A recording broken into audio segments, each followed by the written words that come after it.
So mga kaibigan, mayroon pang ika-24 na bersikulo ng ikalawang kabanata ng Genesis, mga kaibigan.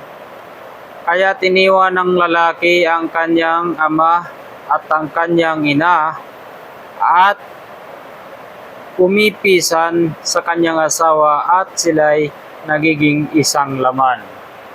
So kaya iiwan ng lalaki ang kanyang ina at ama, mga kaibigan. At siya ay pipisan sa babae at sila ay magiging isa, mag-iisang laman. Siyempre pag sila ay mag-iisang laman, dahil iisa lang naman talaga sila na hinati sa dalawa. Pero hindi hinati sa dalawa para paghiwalayin, kundi para pagsamahin uli sa aspeto na may mga kanya-kanyang gawain. May parte ng may gawain si babae, may gawain din si lalaki. Yun ay may mga pakay o may mga layunin kung bakit kailangan nilang mag-isa. So yan, mga kaibigan, ang pinakamahalaga sa lahat ay alagaan natin ang ating mga asawa. Gawin natin ang lahat para maibigay sa kanilang pangangailangan, mamigyan ng magandang buhay, at huwag silang tratuhin na parang ibang tao.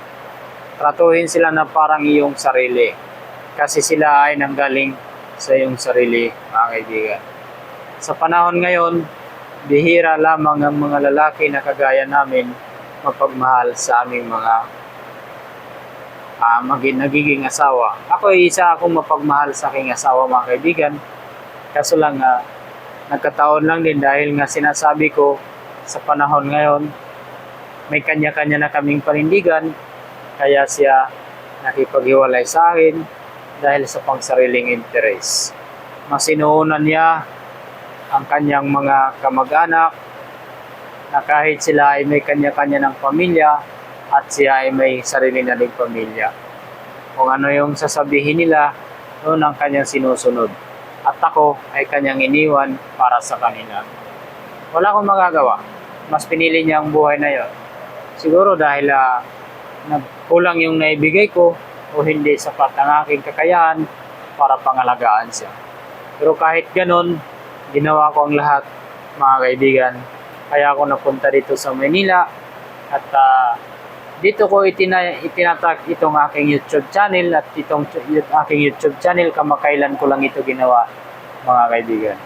At kaya ako nanghihingi na sana suportahan ako ng aking mga kapwa na upang magkaroon naman ako ng kahit basta kayo na bahala. Alam niyo na.